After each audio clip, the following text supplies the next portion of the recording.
So welcome to How to Hold Online Meetings with Zoom, a training with Rural Organizing Project. My name's Emma. I'm an organizer with ROP.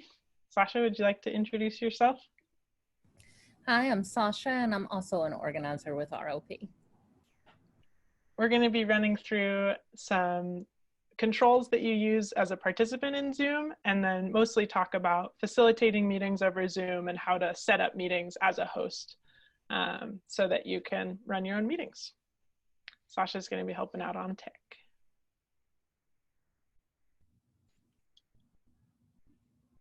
Okay, so when you first open up Zoom, you'll see this screen with other people in the meeting that you're in. Right. Some people might be on phone, some people might be on video. And the first thing that you're going to need to do is figure out how to turn on and off your mic and your video. So in the bottom left-hand corner of your control panel, you'll see these two buttons. If you don't see them, it might be because you're in full screen mode. So you can go up to the top left-hand corner and click a red X if you see that. Emma, it's not advancing the slide. You don't see the unmute button? No, it's staying on the first slide. I'm going to stop record. I'm going to pause record. Everyone knows how to work the machinery so that we can all fully participate. Hey, Carol, good to see you. So some folks have asked me, does the mute button mean that you are muted or that you click it to be muted, which is a great question. So it's good to explain that if you see this red slash over your microphone or the red slash over your video, that means it's off and people can't see you. And if there's no red slash, that means it's currently on. So even though it says mute under it, that means that it's a button to mute yourself, not that you're currently muted. There's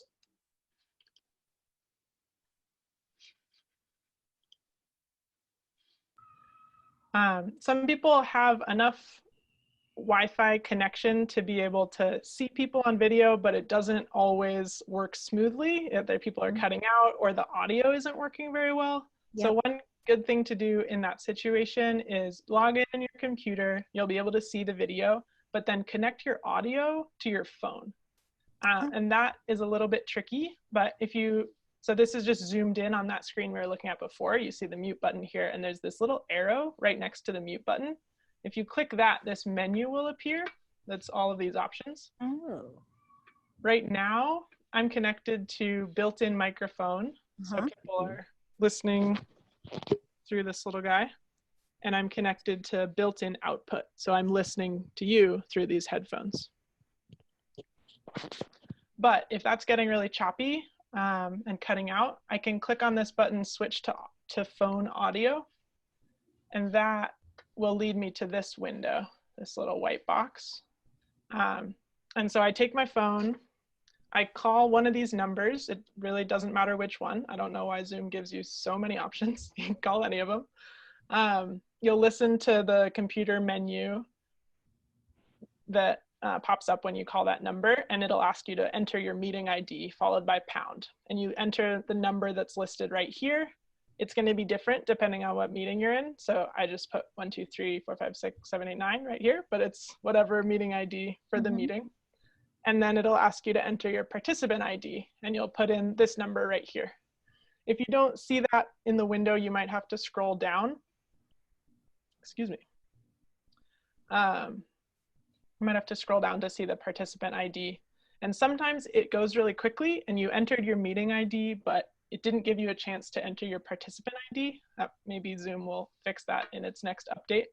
But if that happens and you join, you see that you are both on video. This is me on video, kind of off the screen here. And your phone is showing up. This will be your number right here. I just blocked out the number that was there. Then what you can do is click these 3 little dots next to your phone image and click merge with video. Oh, cool. Yeah, so that way you'll still be one participant in the meeting. You won't see like 4 times or twice the number of people that are actually in your meeting, and you'll be able to mute yourself with the video's mute button, as opposed to having like 2 places that you're trying to manage being muted and not. Sometimes if the audio on your computer's working kind of, then it'll like echo effect, and it's not a good situation. So Yeah. That's how you merge yourself.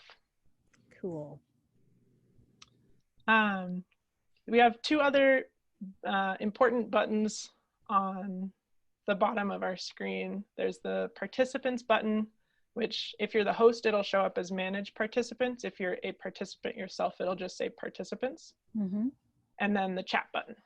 So these 2 are also good to explain to people beyond like everyone being able to use their audio and video to participate in the meeting. There are also ways that people can participate with by entering stuff in the chat, which is a great thing if everybody is on video. If there are people calling in, there's no real way for the people calling in to participate in the chat box unless someone's like reading it out and sharing that info auditorily. So in terms of phone accessibility, you have to watch out with that chat box. Yeah. I'm going to show you, let me check if there's anything else I wanted to say here.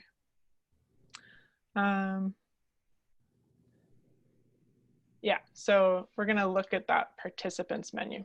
So if you click that button, participants, then this window will pop up on the side of your screen, and you'll see all the names of the people in the meeting.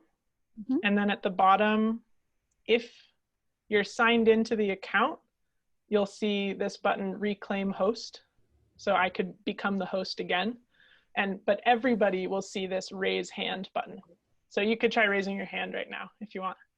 And everyone will get to see that your little hand's up.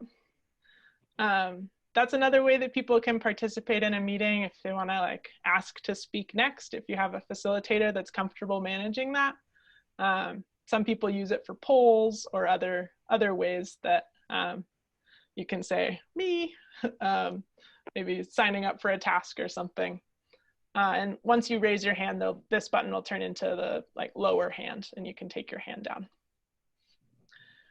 In the participant menu, you can also rename yourself. So if you're signed into the ROP Zoom account, then you're going to pop up in the meeting as Rural Organizing Project.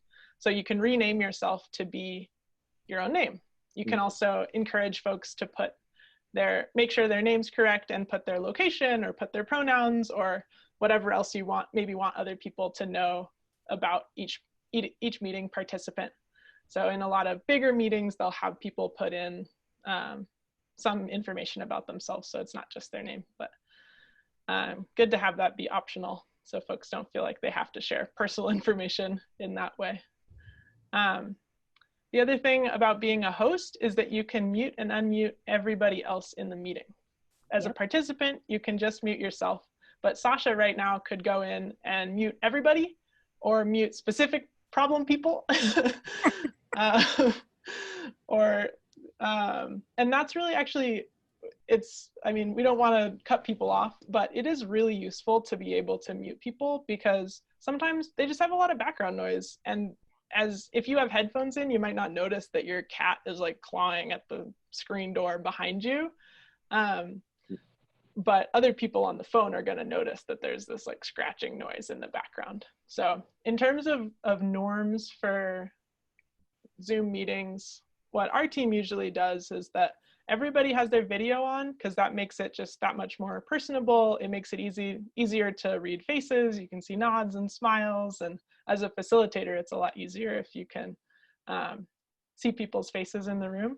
But then everybody mutes themselves pretty much while they're not talking, just to cut down on any background noise that might be happening. If you have a really quiet space or a really small group, it's fine to keep your audio on all the time. But if you have more than maybe 5 or 6 people, or if there's just life going on in the background, which is absolutely fine, it's nice to help cut down on that noise. Oh, the other thing I wanted to share here is that this little grid button allows you to choose what your video screen looks like. So right now I see the speaker really big and then the other people in the meeting small, and you might only see 2 or 3, and you can click this arrow to see more. But when we're on the last screen, like over here, this is that other option. So if you click that grid, it'll switch between this and the speaker view.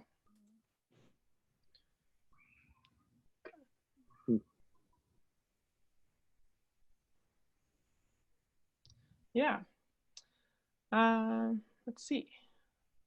So that's if you're on a computer. Obviously, if you're on a phone, you can't see any of that. So it's good to, if you have people in your meeting that are joining by phone, then it's good to be able to like say verbally what's going on, like, oh, lots of people are nodding, or, oh, in the chat box, this person wrote this. And then this picture is what it looks like if you join with a smartphone, like on the Zoom app on a phone. So you can see that it has the mute button, it has the start video button, it has participants, but it's also much smaller. It's on a phone. You can only really see 4 people at a time. And there are, if you like swipe to the side, you can go to speaker view, so you just see 1 person. But if you have more than 4 people in a meeting, you're gonna have to keep swiping to try and see everybody. And it's really tricky to facilitate that. I know, I think when Bart registered for this, he wanted to know more about the facilitating by phone or app or by computer. And it's a lot easier, unless you have a really small group, it's a lot easier to facilitate by computer, because you'll be able to make your window really big, see all the faces or most of the faces at once in that grid view, instead of trying to swipe between them and try and manage that. If you click on this participants button, you'll see the participants similar to on a computer, but then you have to go from participants to chat to see the chat. And you can't look at the chat and at people's faces at the same time, as far as I know. Maybe there's some techie way to do that. So it's pretty tricky to manage multiple windows if you're doing it from your smartphone. Mm-hmm.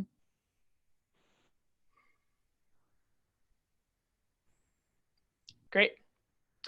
So that is it for general like controls of the screen for participants and hosts. Now we're going to go into how to set up a meeting for your group through the ROP account.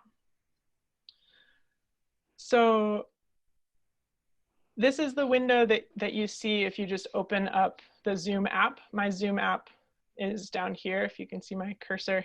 It's just in my little dock. Some people are on Windows, you'd go down to the little left-hand corner button and find Zoom as an application. Excuse me. Open it up, you type in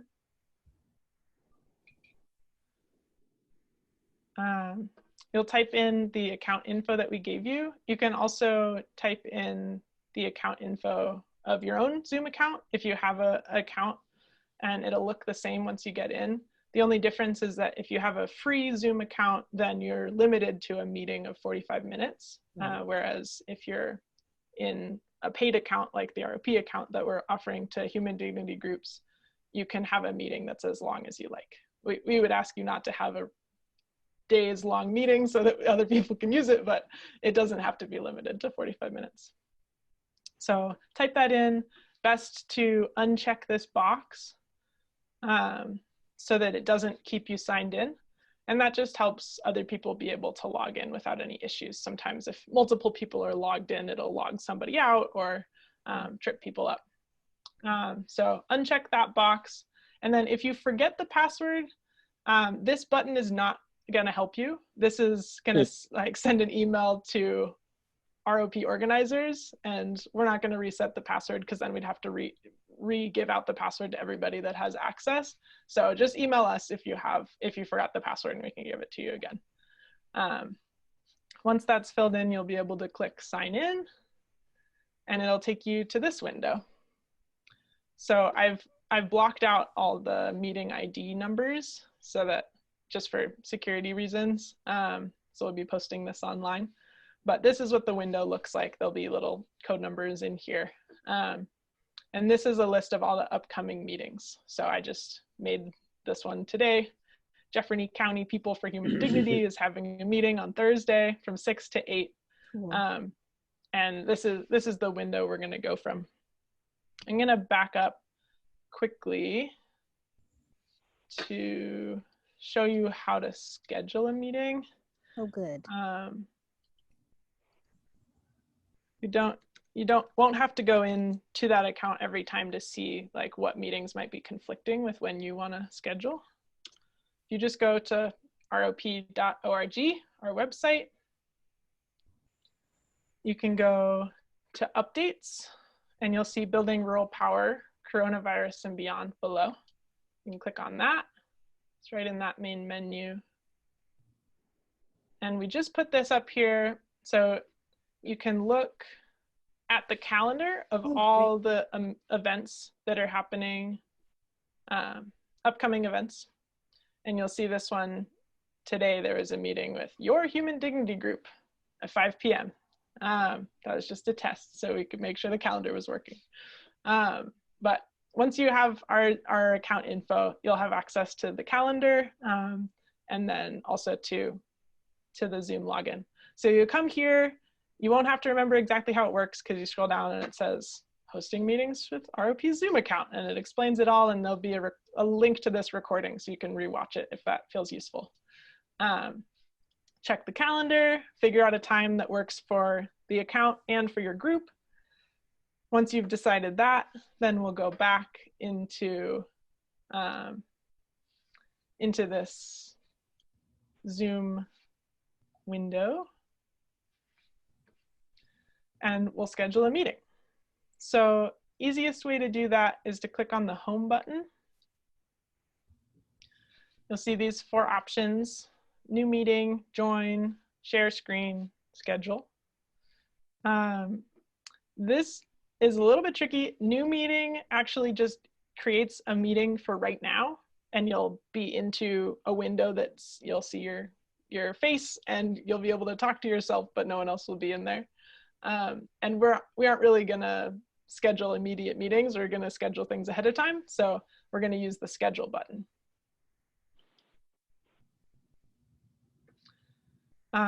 You can title the meeting. This is gonna be private to like everybody that has the Zoom account info. So you can name it whatever your meeting is gonna be called. This will be like the invitation that you give out to people in your group or whoever you're hosting a meeting with. So it can be like strategy conversation for racer or something. Mm-hmm. And then pick the date. Whoop, went too fast. Pick the time, pick the end time. So you can have it go for an hour, hour and a half. Give yourself plenty of time just so that nobody schedules something right next to you and then they boot you out. Excuse me.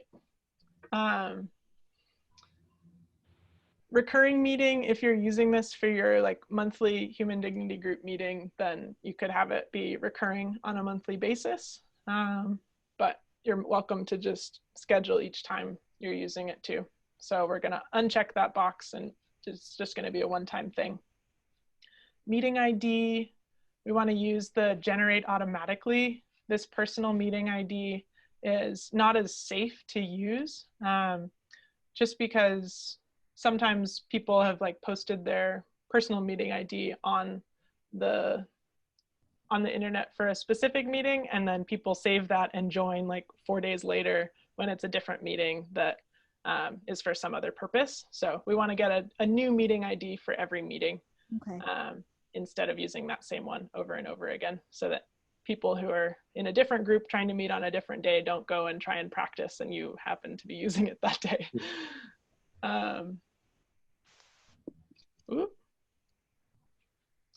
Password. You can require a meeting password if you're trying to post your login information pretty widely and then ask for RSVPs. You could give those RSVPs the password so that they could get in, but people who just saw the invite and didn't RSVP can't get in. The other way to do it is to only give out the login information to people who have RSVP'd, like we did for this meeting. or just give it out to the people that you're happy to have join. So just your leadership team or just your email list or something. That's up to you. For video, you can control the host's options and the participants' options. And this is just for when they first join. It's not, people will still have control over their video once they're in the meeting, but when they first join, right now it's set to the host will join without video and the participants will join with video.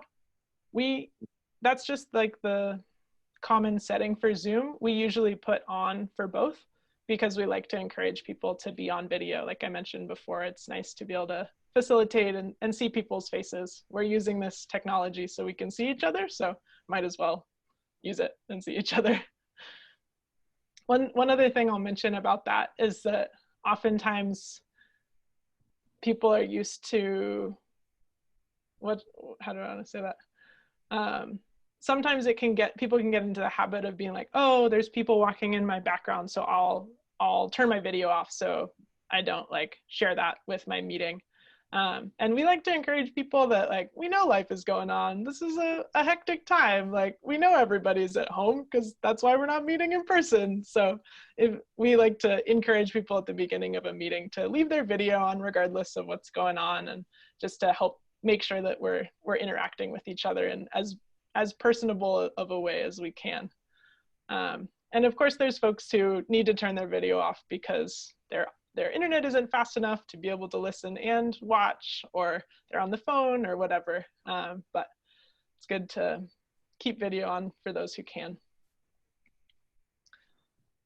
For audio, you get these three options: just telephone, just computer, or telephone and computer. We always do telephone and computer to give people the options they need to be able to tailor it to how much their internet's working. But if you want to limit those options, you're more than welcome to.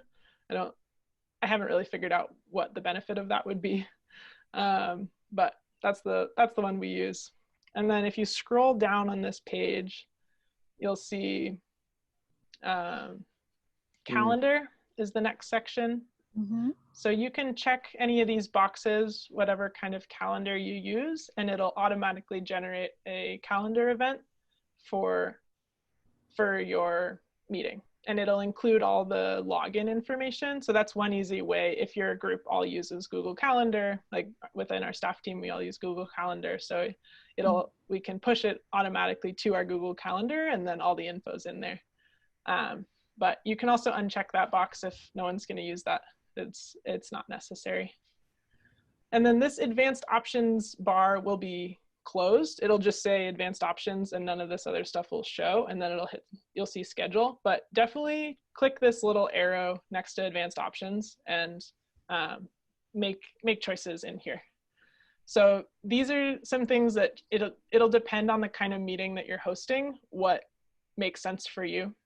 For this meeting, we enabled a waiting room. So we checked that box, and you saw that as you came in, you were in the waiting room for a little bit before we allowed you in. That wasn't really necessary for this meeting, but we wanted to show you what it looked like. But if you have a larger meeting, or if you have a meeting that you're worried maybe was compromised in some way, or someone might be coming that's not welcome, then you can use that enable waiting room so that you can filter people and say, deny, oh, accept, deny, like whatever. People will be in the waiting room until you're ready. It's also another way that you can, if you want your like facilitator team to have some time to like touch base before the meeting starts, you can use that to like leave people in the waiting room until you're ready to welcome them to your meeting, whatever meeting that might be. The next option is enable join before host. And so what that means is that participants can start the meeting and be talking to each other before the host arrives. If you've enabled a waiting room, then this option is going to be grayed out because you can't join and then be in the waiting room. It doesn't make sense.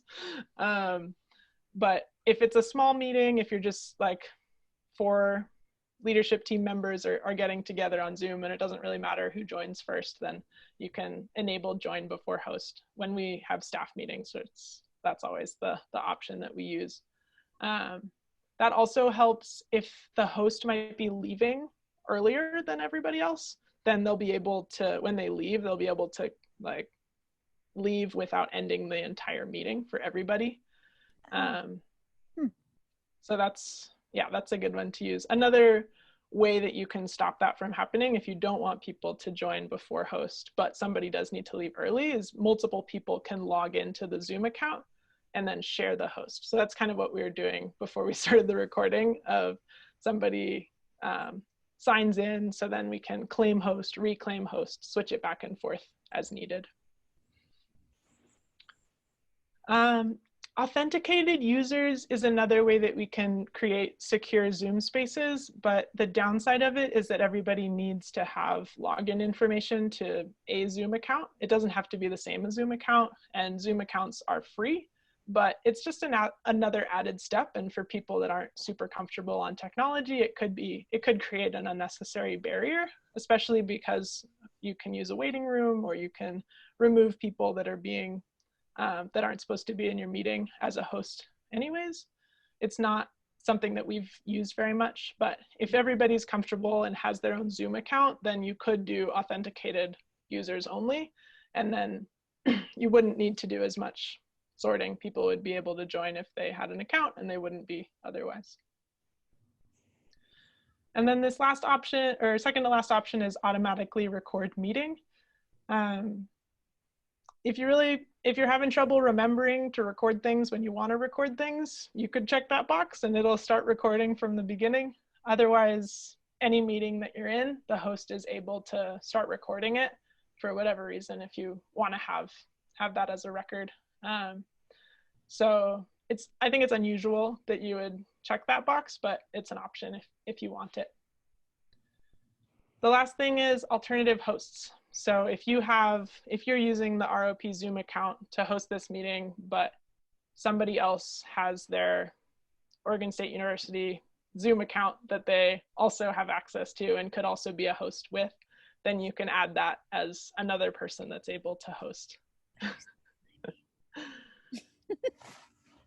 So once you've made all these decisions about how secure or not secure you want your meeting to be, then we're going to hit schedule. And if you've checked any of the of the calendar options, it's going to when you hit schedule, it's going to take you to that calendar so that you can see your calendar event. So I have checked the Google Calendar option, and what happened when I made the test event of your Human Dignity group earlier today, when I hit schedule, it took me to this window. So I had to log in, and then I saw this event, 5 p.m. to 5:30, just what I had set as the time, and then all of this information about how to join. And this is really nice if you have people who use Google Calendar, because you can email guests from here. You can edit it and add guests here. Google Calendar is nice and easy. The other thing you can do from here is just select all this and copy and paste it into an email. That's another option. Or put it into a Facebook message or wherever you're communicating with people. The other thing, if you're not as comfortable using Google Calendar, this isn't a Google Calendar training, so if that's not what you want to do, but you still want to share your meeting info, then you can go back. Loading. It'll bump you into Google or wherever, and then you can just go back to your Zoom. So go into the dock, select your Zoom icon, and then you'll see the meeting here if it was this one that was scheduled today at 5, or this Jefferson County People for Human Dignity, which is at 6 on Thursday. You can select that one. So right now I've selected this one, and you can hit show meeting invitation. And then that'll show all that same info that you saw in the Google Calendar invite in another place where you can copy and paste it into wherever you need it. You can also, sometimes this doesn't work as well for my computer. I don't know exactly, but you can copy it instead of like selecting it all yourself, and that should work as well. If you hit schedule and then you're like, wait, actually we wanted a waiting room and I didn't click waiting room, then you can always go back and edit it here.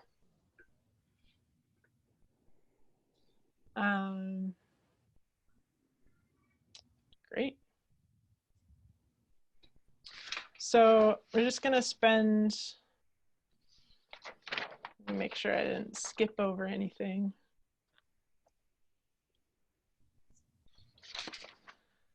Once we have our meeting scheduled, then we still have to make sure that other people know it's scheduled.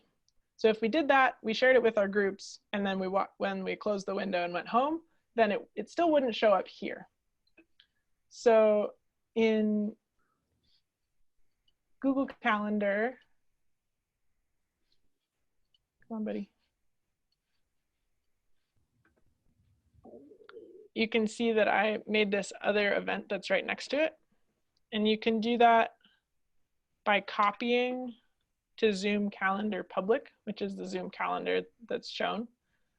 You can also do it by sharing it with us and we can put it on there. But if you've added this calendar, and we can share with you how to add it when we give you the Zoom account info, it's easiest to just click copy to, delete all this Zoom information because we don't want that public on the website. Delete that information, and then just have it be your human dignity group. Mm-hmm. And I'm gonna change the date really quickly to Thursday to make sure it worked when we go back. So I'm gonna save, or not Thursday, Tuesday. Tuesday, we can see it right there. Mm-hmm. And then let's see, can we go back to the calendar? Will it show up if I hit refresh? Fingers crossed. Ta-da! It's right there.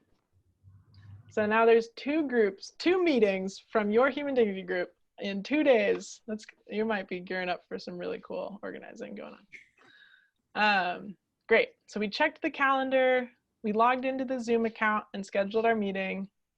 We posted the meeting time to the public Zoom, and now we're ready to go. We can host our meeting.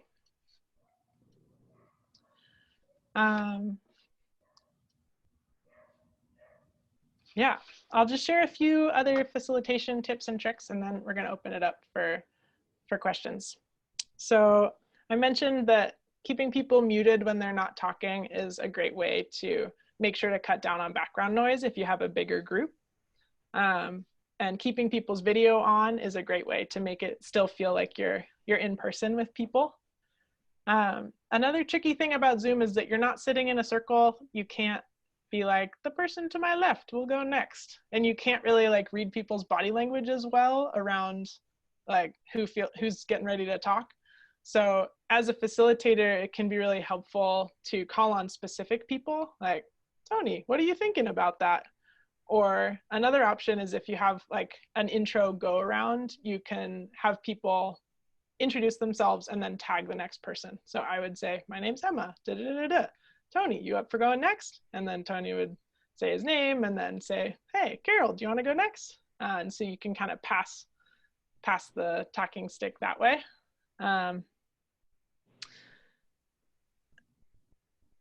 What else?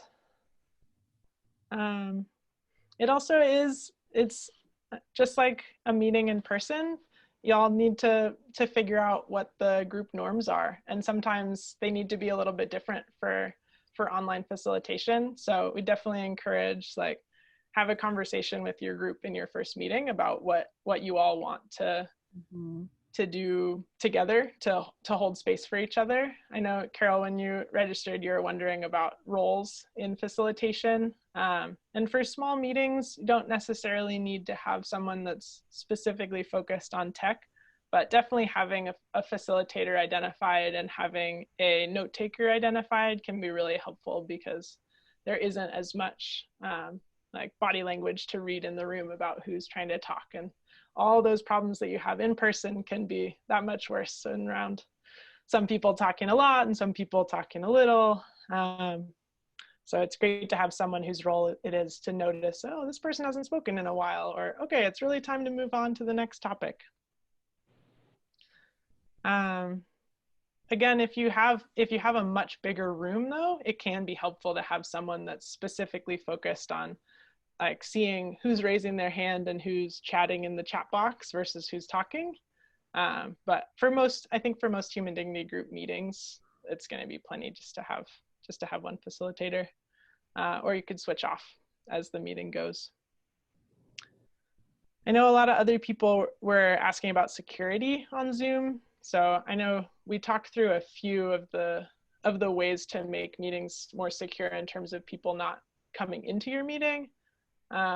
There's some other ways that you can shut down people that are trying to screen share if that's happening, but best to just let people in who you want to be at your meeting. And then other than that, I mean, Zoom is an online platform. Google has security concerns as well, but lots of people use Google Calendar because it's a great resource. So I think we'd encourage people to be cognizant about what they're willing to share over a platform that may not be the most secure, and find other ways to communicate about other things that they don't want to potentially be sharing with the whole wide world. And at the same time, like, it's a video conferencing platform that is really pretty easy to use compared to a lot, and is quite accessible. So we're going to keep using it until there's a more secure alternative, but it's what people are using. So we want to make sure everyone who wants to participate is able to.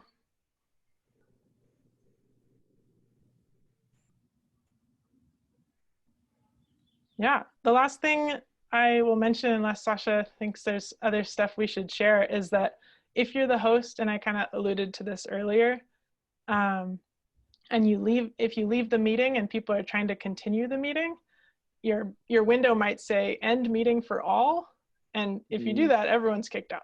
So make sure to either hit leave meeting if that's an option, or say, oh wait, I'm not actually ready to leave the meeting, and go back in and identify someone else who's going to be the host and have them sign in. So they'll have to go to this menu up here when they're in Zoom. I don't think you'll be able to see this on my screen, but can you see this menu open? Oh, great. So they'll have to click on this Zoom and then hit sign in, and sign into an account that is registered with that meeting for them to be able to claim that host role. Oh, okay. And yeah, if you have a meeting that's like enable join before host, then you won't have to do that. But if you have a more, if you're requiring people to wait in the waiting room until the host joins, then the host will end the meeting when they leave. So just watch out for that. If you schedule a meeting and then you're going over your meeting time, another group might come in and boot you out. So definitely give yourself plenty of, like, an extra 15, 30 minutes on the end of your meeting, just in case, so nobody schedules right after you. Okay. Y'all have questions? I'm going to come out of screen share mode.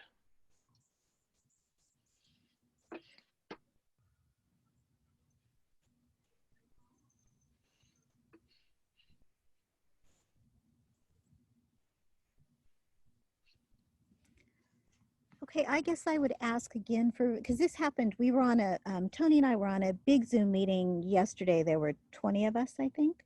And they were shifting hosts duties between two different people. So I knew that was going on. So basically what you showed us, when they were shifting, like during the meeting, were they going up into that, and then somebody had to re-sign in order to sign in as a host? I guess I'm going to have to see what that looks like, but it didn't seem like it was taking them that long to make the transition from one host to another host.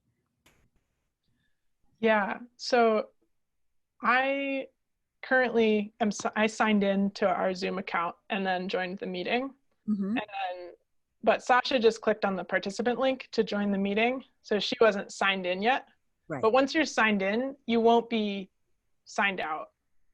So right now I'm still signed in. I have this little button like I showed in the slides. Maybe I Right. shouldn't have stopped screen sharing. So I have this button when I hit the participant menu. Okay. It says reclaim host. And that'll just do it. I don't have to sign in. I don't have to do anything else. I can just hit reclaim. Okay. Yeah. But you're only going to see that button if you're one of the hosts for the meeting, right? Right. You'd be the only one to see that. Yeah. Okay. So I just reclaim. You might be able to see that I'm the host now, or maybe only the hosts can see that. But I just reclaimed it, and it's just click a button, and then Sasha could click it and take it back. Okay. That's a great question. Okay, well, I'm going to keep asking then because I'm a neophyte. So if you're switching the host responsibility to Sasha, what does that look like? Like I can see the reclaim host here, but say you're the facilitator and you're co-facilitating with somebody and you need to switch them over to be the host, which happened multiple times in the meeting last night. How would I see that as the host? Like how would I? Maybe I just need to go in and try playing around, but I don't know how I would see that. Yeah, I can kind of show you. Unfortunately, when I'm in Zoom, you can't see my Zoom controls. Like even though I'm screen sharing, I have windows on my computer that you can't see because Zoom assumes that I don't actually want to share that with you because usually we're not doing a Zoom training. But when I'm the host, this more menu has more options than just read. Okay. That helps. So when I go there, oh wait, no, that's not the right more button. Instead of reclaim host, when I'm host, it'll say more. Okay.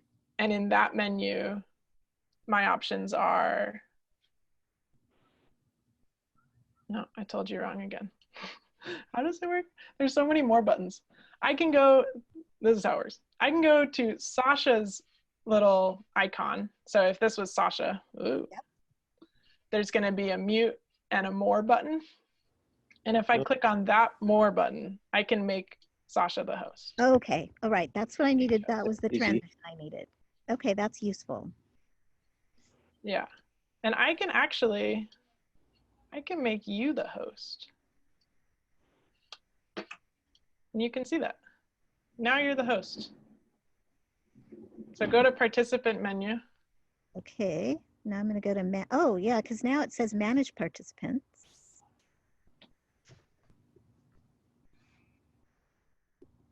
Of course, I don't know. Oh, I see. Oh, yeah, all right then.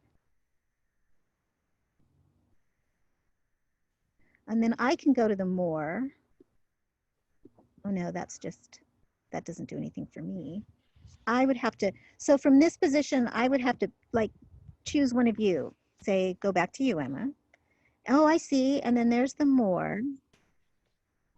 And then I can make you the host. Change host. Yeah, you just made me the host again. Yay! Nice. Got it. Carol, did you have a question? I saw your physical hand raise. What's up? I unmuted myself and raised my hand, but then I decided to put it in the chat. Mhm. Oh, What does it say? I can't read the chat from here. It says, Emma, could you explain or show how to change the calendar? Here's an example. When you change the meeting date to April 7th, how would you delete April 6th? Okay, so oh, that's not the one I want. all right, kids, let's go in the house. It's getting cold. So if I'm in my Google Calendar, You're Am I saying supposed to be seeing something, or are you just figuring it out? you can't see my calendar right now? No. Oh, I can see it. There it is. Great. So your question is about editing Google Calendar events. Mm-hmm. So if I click on this event, I can hit this little pen button that says edit event. Where? Here, I'll go back. Where are you? Your cursor is up next to the blue number 6. Huh. No. Maybe it's lagging a little bit. Can you see it down by the event itself now? Oh. Well, right now it jumped back to calendar. For a little bit there, it was a planning page. Strange. One of the reasons we did not choose to cover screen sharing this time is that it is quite messy. Oh, well. So once you have the calendar open, Carol, do you have a Google account? Yes. Okay. So if you have a Google account, you can sign into it and go to Google Calendar, and you'll see Okay. any events that you have on your individual Google Calendar. And you'll Mhm. also be able to access the ROP public Zoom calendar once we share it with you. And So even though I'm still a novice with my own Google Calendar, you trust me to try looking at the ROP public calendar, but I won't be able to mess it up if I'm just looking, right? I believe you won't be able to change anybody else's events. Okay, then it's safe. You'll just be able to add your own events. Thank you. And if there are 15 events titled Polk Community for Human Equality all on the same day, I'll give you a call and figure out what's going on. So you click on the event that you've created, and you can hit this little pen button that says edit event. You see that? Mm-hmm. So in here, just like when we were scheduling an event, there's the start and end time at the top, right under the name of your event. And for the public calendar, we're just going to use the name of your group. You don't have to give any more detail because it's going to be on the interweb. So this is the start date and start time. And this is the end time and end date. So, I understand that you changed it from 6 to 7, but it's still on the 6th. If I understand correctly, it's showing on both dates. Oh, that's just because I made I made a new one to show you. I didn't know. duplicate it. What I'm saying is let's pretend that these were real meetings and not exercises for learning. If you really did postpone a meeting, you changed the time or you changed the date, how would you delete what you're not going to be doing? Oh, I see. So from this menu, the best thing to do is hit X, and then go back, click on the event, and hit the trash can button. Oh, cool. So instead of editing, there's this delete event. Okay. And I'll delete that. Okay, so now Tuesday's been deleted, but Monday's still on. Yeah. Yep. Okay, thank you.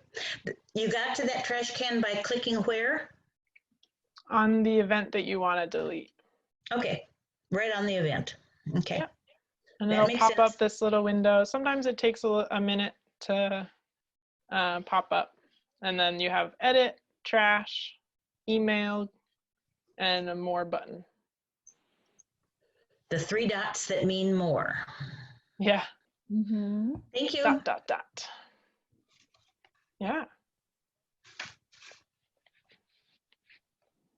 Any other questions? Well, I did have another one because this happened last night in the group too, but you just said you didn't want to go there. People were sharing, like just sharing the agenda to the meeting for people who maybe didn't see it. So they were putting up they were putting up an agenda, and I Oh yeah. Yeah, we could talk about screen so sharing. sharing it. Yeah, that would be useful. Okay. That's what you've been Um, doing. Yeah. So I will stop my share and do a few. You won't be able to see me in real time, but I'll take screenshots as I go and I'll talk you through the pieces. So do you all see at the bottom of your screen this button that says share screen? Yep. There's a don't. few different. You don't? That's okay. Go on. You can't see it, Tony? Okay, I just changed the settings so you should be able to see it now.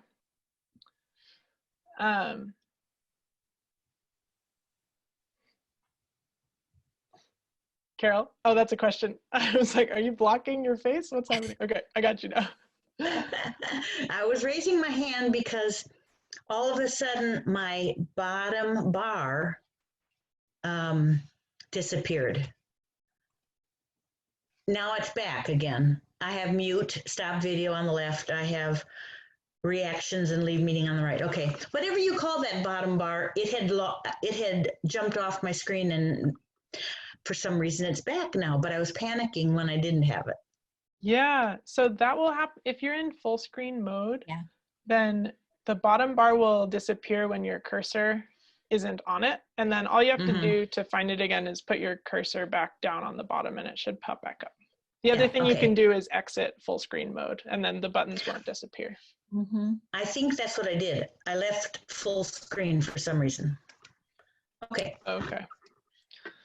So just have to take a few. Did that work for you, Tony? Well, I'm working on an iPad, so it might be a title a little bit different. Oh, maybe that's what it is. Yeah. That's okay.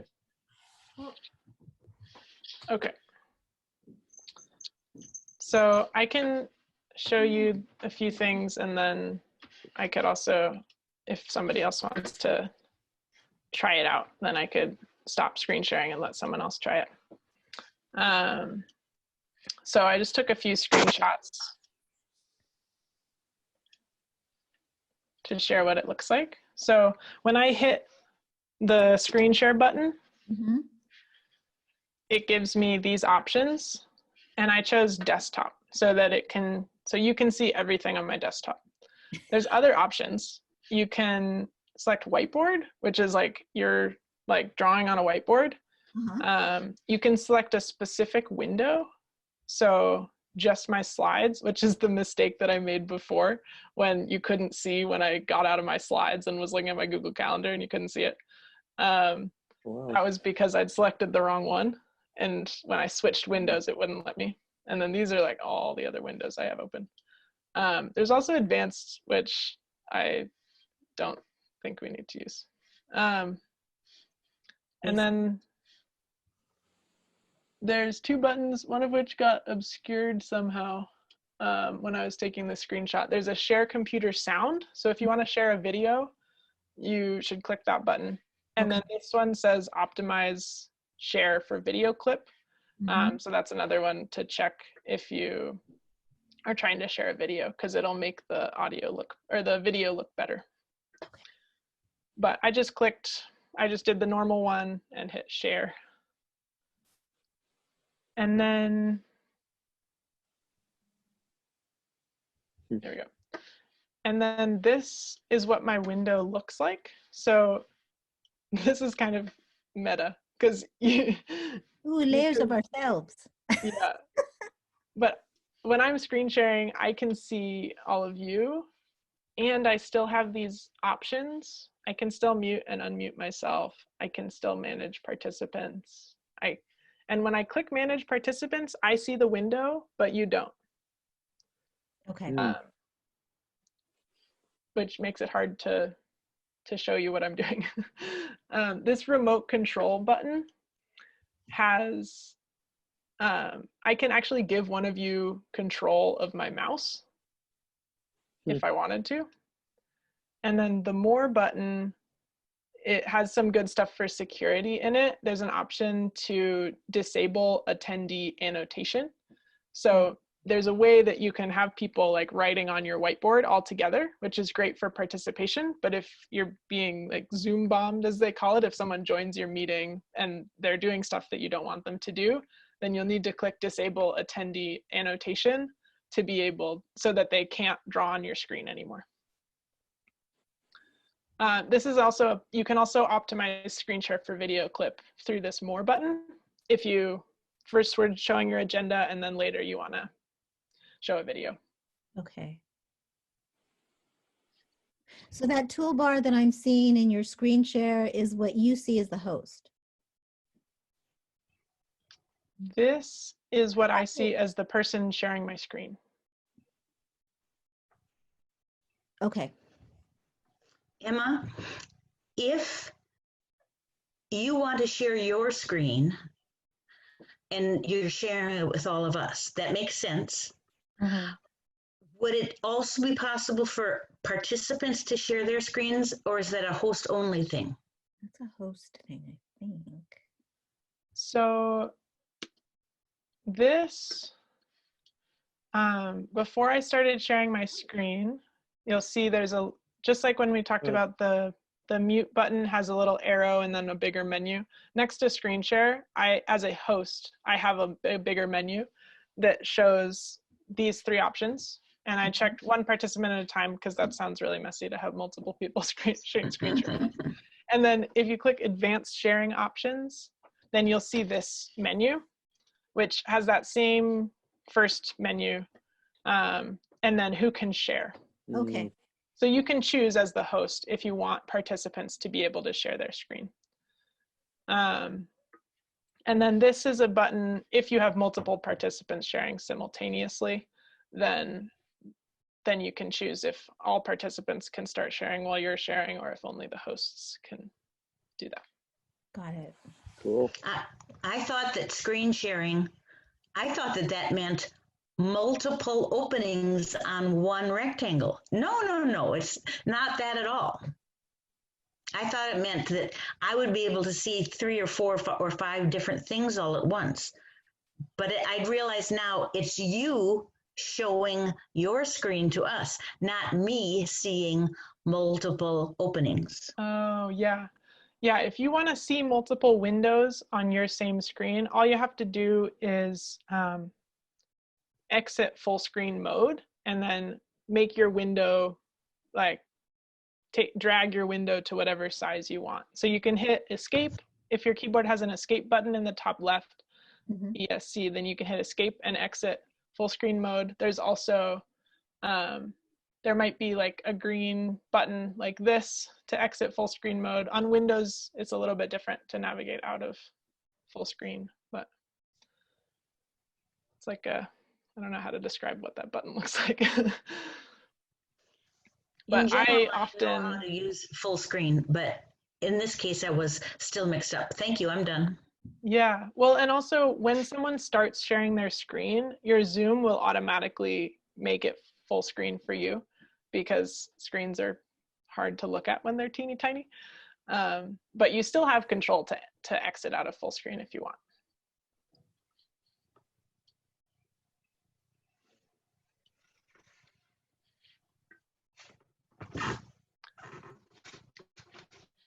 Other questions? This is great. I didn't think we were going to go into this, but it's good to have a small room so we can answer all the questions that are coming up. Questions. I know, I feel like I'm I'm going to have to experiment, and I'm sure it will raise more questions. We could talk about virtual background. Tony, do you want to share how to do a virtual background? Well, I don't know how it is. It's probably the same. On the iPad, it's just a matter of pushing those 3 dots, the More button, and it's in my upper right-hand corner.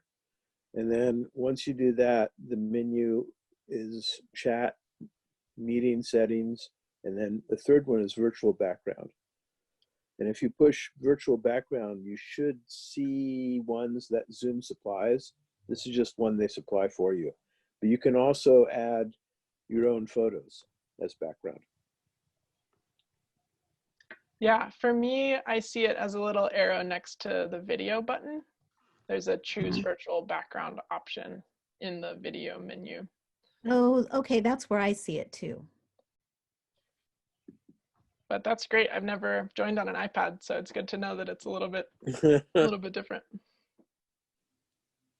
There's also weird options like touch up appearance and strange things that I don't want to do, but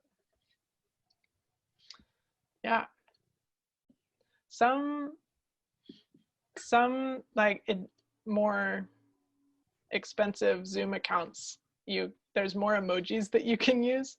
On ours, the reactions you can provide are like a thumbs up or a clap, but on some of them there's like a like, there's a be right back, there's all sorts of different things. So you might see that if you join a webinar or a meeting that some other organization is hosting. Oh, I guess the last thing I'll say is that if you do want to record your meeting because somebody is unavailable to join at the time that you are, you can access those recordings through that same Zoom app. Sorry, I just got to plug in my computer, as you can all probably see.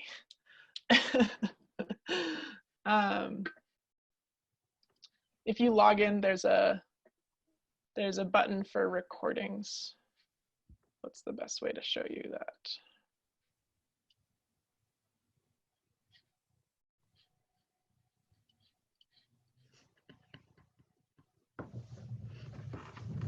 Is it different than what I'm seeing at the base of my screen? I mean, there is a record button down there. Yeah, so that button will allow you to start recording, but it won't, once you end the meeting, you're not going to have that button anymore. Oh. So you have to go, so this is that Zoom portal. You've opened Zoom. When you're setting up your criteria. Yeah. So under meetings, there's upcoming, which is what we were talking about before, but there's also recorded. So those are all the meetings that this account has recorded. Oh. And if you click on it, that's in a slide, so I can't actually show you. But Okay. There's. What is this page? Sorry. What is this page called? You said something about a portal? Yeah, it's the window that opens when you open up your Zoom application. So if you've clicked on this Zoom icon in your dock, or if you've gone into your applications folder in whatever kind of operating system you're using and opened up that application, you'll go to the sign in page, which looks like that. You'll sign in and then it'll take you here. Once you sign in, it'll look like this, and you can click on the recorded up here. And then this is a little zoom in on recorded. This is a different Zoom account, the one that we hosted our webinars on. And you can find the link to that webinar and you can open it up here. Oh, well, that's good. So because there's been a number of webinars. So if I wanted to go back to any of those, is this how I would do it? To visit them? We are not going to share this is a different, we have two Zoom accounts for ROP. So you actually won't be able to do that, but we just posted them on our website in the very same place where the calendar is. So okay. You can see them here. Oh, and good. The one for tomorrow will be there too. So, and we'll probably send an email about them soon. But in the meantime, yeah, if you just go to rop.org, click on updates, you can click building rural power, and it'll take you to this page, which has the Zoom recordings from those webinars or strategy sessions. And if we do more strategy sessions, we'll keep adding them here. And then the info on how to join. And this, we'll continue updating this. Obviously, things are changing fast. So as we continue organizing and building power through coronavirus and beyond. There'll be more info here, but we'll keep the recordings and the calendar information at this same easy to find location. Okay. Okay. I have another question. I'm not talking about ROP specifically, but just life in general. Do people ever use Zoom when it's just two people involved, or do you use a different platform or a different program?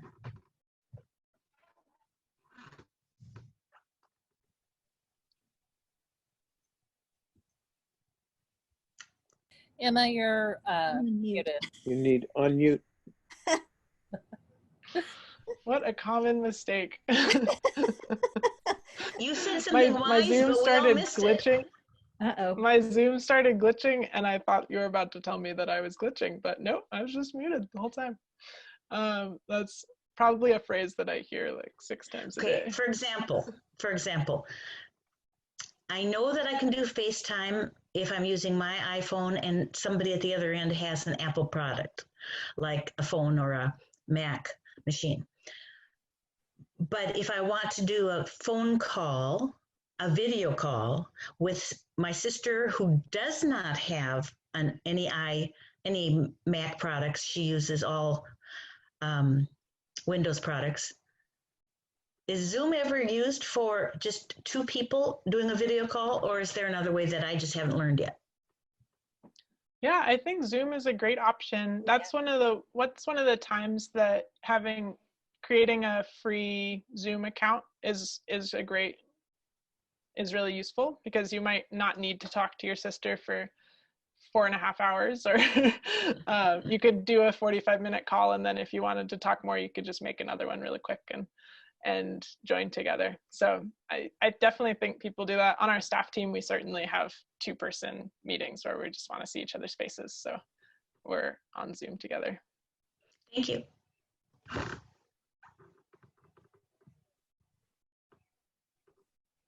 Yeah.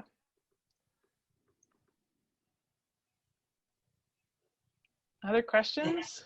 I think I'm going to have to practice a lot before I actually host a real meeting with real invitations. I'm going to just have to do a practice and a pretend and a dry run.